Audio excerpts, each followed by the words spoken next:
کر لینا، کیونکہ اب داڑھی رکھی ہے تو ذمہ داری زیادہ ہے کہ میری وجہ سے کسی اور کو نقصان نہ ہو۔ آستینے چڑھا کر سنتوں کا لباس پہن کر بات کرنے والے سے کون محبت کرے گا؟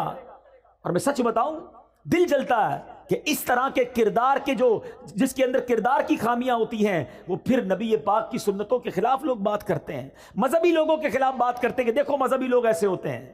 آپ میرے اپنے ہیں، اس لیے میں دل کی بات کر رہا ہوں۔ صدیق اکبر کے اس واقعے سے پتا چل رہا ہے کہ نبی پاک نے فرمایا 360 خصلتیں ہیں جو اچھی عادتیں ہیں، کہاں ہیں ہمارے اندر؟ اب آؤ میں بتاتا ہوں صدیق اکبر کے اندر کیسی کیسی عادتیں تھیں۔ آپ زمانہ جہلیت میں بھی، ابھی اسلام کہ نبی پاک نے اعلان نبوت ہی نہیں کیا تھا، اس دور میں بھی کبھی زندگی میں صدیق اکبر نے جھوٹ نہیں بولا۔ صدیق، آپ کا لقب پہلے ہی صدیق مشہور تھا، ہر بات سچ کہتے تھے۔ آپ بھی اگر صدیق بننا چاہتے ہیں نا، سبحان اللہ، وہ مقام صدیقیت تو اور ہے، سچ بولنے والا، سبحان اللہ۔ حدیث پاک سناتا ہوں، نبی پاک علیہ الصلوۃ والسلام فرماتے ہیں کہ بندہ سچ بولتا رہتا ہے، حدیث پاک کا مضمون ہے، سچ بولتا رہتا ہے، سچ بولتا رہتا ہے، یہاں تک کہ اللہ کی بارگاہ میں صدیق لکھ دیا جاتا ہے، ہمیشہ سچ بولنے والا لکھ دیا جاتا ہے۔ اور بندہ جھوٹ بولتا رہتا ہے، جھوٹ بولتا رہتا ہے، جھوٹ بولتا رہتا ہے، یہاں تک کہ اللہ کی بارگاہ میں کذاب لکھ دیا جاتا ہے۔ اس سے بڑا بد نصیب کون ہے جو دنیا میں رہے اور اللہ کی بارگاہ میں کذاب لکھا ہوا ہو؟ بزرگ بیٹھے ہیں، پہلے کے دور میں لوگ کبھی کبھی جھوٹ بولتے تھے، اور اب تو ایسا لگتا ہے کبھی کبھی سچ بولتے ہیں، بات بات پر جھوٹ۔ کدھر رہتے ہو؟ جھوٹ۔ کیا کرتے ہو؟ جھوٹ۔ کچھ اور ہی بتانا ہے نا، کیسے بتاؤں شادی وال میں رہتا ہوں، گاؤں میں رہتا ہوں، او بھائی میں تو فلاں بڑے شہر میں کوٹھی ہے میری تو بڑے بڑے کارخانے ہیں، پتہ چلا لگاتا ٹھیلا ہے بتاتا کارخانے ہیں۔ اپنے سٹیٹس بتانا ہے نا، میں فلاں پوری دنیا گھوم کر آیا ہوں، گجرات سے باہر نکلا نہیں ہے، لیکن ذرا اپنا روب بھی تو جمانا ہے نا۔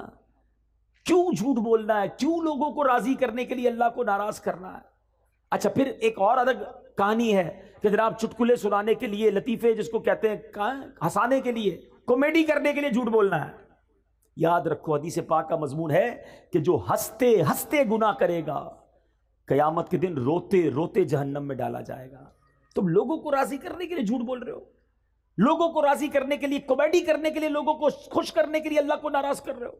حدیث پاک کا مضمون ہے کہ جو ایک جھوٹ بولتا ہے بندہ، اس کے منہ سے اتنی بدبو نکلتی ہے کہ رحمت کا فرشتہ 1 میل دور چلا جاتا ہے۔ اتنے جھوٹ بولے، اب کوئی لوگ ملتے کہتے ہیں گھر میں برکت ہی نہیں ہے، بیماری دور نہیں ہوتی ہے، کاروبار میں برکت نہیں ہے، گھر میں لڑائی جھگڑے بہت ہیں، کدھر سے رحمت آئے گی؟ تم نے جھوٹ اتنے بولے کہ رحمت کے فرشتے سارے دور کر دیے۔ نہیں میرے میٹھے اسلامی بھائی، صدیق اکبر ہمارے سروں کے تاج، ہم ان کے غلام، ذکر تو بڑے شوق سے سنتے ہو، ان کی باتوں پر عمل کب کریں گے؟ آؤ آج نیت کریں، کچھ بھی ہو جائے ہم نے انشاءاللہ ہمیشہ سچ بولنا ہے۔ شیطان ڈالے گا دماغ میں کہ جناب تم سچ بولو گے تو تمہارا مال کیسے بکے گا، دوسرے لوگ جھوٹ بول کے بیچ دیں گے، دوسرے لوگ آگے بڑھ جائیں گے، ابے کسی کو نہیں دیکھنا ہے۔ یاد رکھو، کونوا مع الصادقین، سچوں کے ساتھ ہو جاؤ، آپ سچے ہو جائیں انشاءاللہ رب کی رحمت آپ کے ساتھ ہو جائے گی۔ سچ بولنے سے کام بند نہیں ہوگا، اللہ اور عطا فرمائے گا، غیب کے خزانوں سے عطا فرمائے گا۔ صدیق اکبر رضی اللہ تعالیٰ عنہ کی باتیں تو اتنی ہیں سبحان اللہ کہ میں ساری رات ہی بیان کرتا رہوں۔ ایک اور بات کر کے اپنی گفتگو کو ختم کرتا ہوں، اور یہ بھی گاؤں گوٹھوں میں بہت زیادہ پائی جاتی ہے، اس لیے میں اس خصلت کو، اس عادت کو، یہ بھی سنت ہے، اور لیکن اس سنت پر عمل کرنے والے شاذ ملتے ہیں۔ صدیق اکبر رضی اللہ تعالیٰ کا ایک معمول تھا کہ مدینے کی جو بچیاں تھیں، وہ خلیفہ بننے سے پہلے 3 سال تک ہر سال آپ کے پاس آتی، اور محلے کی بکریاں، اپنی بچیاں جو ہے بکریاں لے کر آتی، تو تقریباً ہر دوسرے دن آتی تھی اور کہتی حضور ہماری بکریوں کو آپ دودھ دھو دیجئے۔ صدیق اکبر رضی اللہ تعالیٰ ان کو دودھ نکال کے دیتے۔ اب آپ بن گئے خلیفہ، امیر المومنین، ہیڈ آف اسٹیٹ، آج کے لفظ میں آپ تو اس مملکت کے ہیڈ تھے نا۔ اب ان بچیوں نے آ کر کہا کہ حضور پہلے تو آپ دودھ نکال دیتے تھے، اب تو آپ خلیفہ بن گئے ہیں، اب تو آپ دودھ نہیں نکالیں گے۔ آپ نے فرمایا کیوں نہیں، بکریاں لے آیا کرو، میں اب بھی تمہیں دودھ دھو دیا کروں گا۔ مدینے کی بچیاں بکریاں لاتی، صدیق اکبر رضی اللہ عنہ خلیفہ بن چکے تھے، پھر بھی ان بچیوں کا دودھ دھویا کرتے تھے۔ حضرت عمر فاروق کے بارے میں آتا ہے، یہ کیسے لوگ تھے؟ کہتے ہیں کہ میں ایک بوڑھی عورت کے گھر پر بیچاری پریشان تھی، تو کبھی کبھی جا کر اس کے گھر کے کام کاج کر دیا کرتا، صفائی کر دیا کرتا، چیزوں کو ٹھیک کر دیا کرتا۔ ایک بار گیا تو بوڑھی عورت نے کہا کہ پہلے ہی سارا کام ہو گیا ہے، گھر صاف ستھرا تھا، ایوری تھنگ مینج۔ کہ کون آیا تھا؟ کہ پتہ نہیں کون آیا تھا، کوئی آیا تھا اور آ کے کر کے چلا گیا۔ اچھا، دوسرے دن گئے، پھر گھر کا کام پہلے ہو گیا۔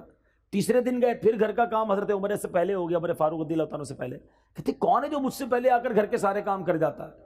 اب ایک رات حضرت عمر فاروق کہتے ہیں میں دن میں آ کر چھپ جاؤں گا۔ اب آ کر شام کو چھپ گئے، دیکھا کہ خلیفۃ المسلمین امیر المومنین حضرت ابو بکر صدیق تشریف لائے۔ اس بوڑھی عورت کے گھر میں جھاڑو لگایا، اس کے کپڑے اور اس کے سارے کام کاج ٹھیک کیے، اور اس کے بعد تشریف لے گئے۔ کیا سیکھنے کو ملا؟ کہ خلیفہ بننے کے بعد بھی عاجزی کا پیکر ہیں، انکساری کا پیکر ہیں، ڈاؤن ٹو ارتھ ہیں۔ اور آج ہمارا کیا حال ہے؟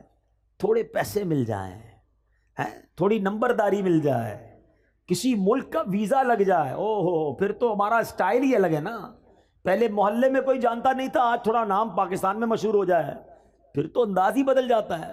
بندہ مالدار ہو کر آج کل یہ ہو گیا غریب رشتہ دار کو پہچاننا چھوڑ دیتے ہیں کہ میں کیسے بتاؤں یہ میرا چاچا ہے، یہ بیچارہ پگڑ باندھے والا، یہ دیہاتی آدمی، میں کسی کو کہوں گا میرا ابا ہے، میرا چاچا ہے، تو لوگ مذاق اڑائیں گے۔ استغفر اللہ، یہ سیکھا ہم نے، یہ اسلام کی تعلیمات ہے۔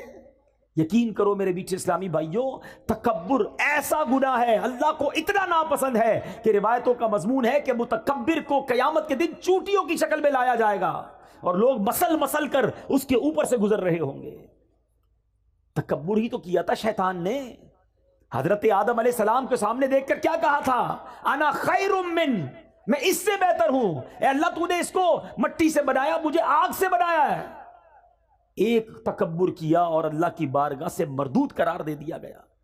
آج یہاں روز تکبر کرتے لوگ، کہتے یہ گاؤں کے لوگ ہیں، یہ غریب لوگ ہیں، میں پیسے والا، میں وڈیرا، میں چودھری، میں نمبردار، میرے پاس بڑی گاڑیاں، میری بڑی کوٹھی، میرے ملازم ہیں۔ ٹھیک ہے، پہلے زمانے میں میں بھی غریب تھا، ان کے ساتھ چارپائی پہ بیٹھ کر چائے پی لیتا تھا، اب میرا سٹیٹس نہیں ہے۔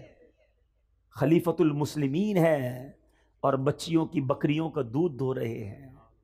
اگر عروج پانا ہے نا اللہ کی بارگاہ میں، تو یاد رکھنا کہ دانا خاک میں مل کر گلے گلزار ہوتا ہے۔ کبھی تکبر نہ کرنا، کیونکہ اللہ تبارک و تعالیٰ جب چاہے تمہارا یہ مال واپس لے لے گا، جب چاہے یہ عزت واپس لے سکتا ہے۔ ان اللہ علی کل شیء قدیر وتعز من تشاء وتذل من تشاء، وہ جسے چاہے عزت دے، جسے چاہے ذلیل فرمائے۔ تو میرے میٹھے اسلامی بھائیوں، سیکھو کہ ہم نے کبھی تکبر نہیں کرنا ہے۔ اگر مال دیا اللہ نے دیا ہے، ہمیں اور جھک جانا ہے۔ کہتے نا وہ درخت جھکا ہوا ہوتا ہے جس میں پھل لگے ہوئے ہوتے ہیں، تو جھک کر رہیے، عاجزی کا پیکر رہیے، سیکھیے اپنے بزرگوں سے، اپنے اسلاف سے کہ وہ کتنا بھی بڑا مرتبہ ہو جاتا تھا، وہ عاجزی کا پیکر رہتے تھے۔ آج ہاتھ ملانا پسند نہیں کرتے۔ ایک اور بات بتا دوں، یہ جو غریب رشتہ دار ہے نا، جی ہاں، رشتہ دار ہماری اصل ہیں، کبھی انہیں مت بھولنا، ان کا بڑا مرتبہ ہے۔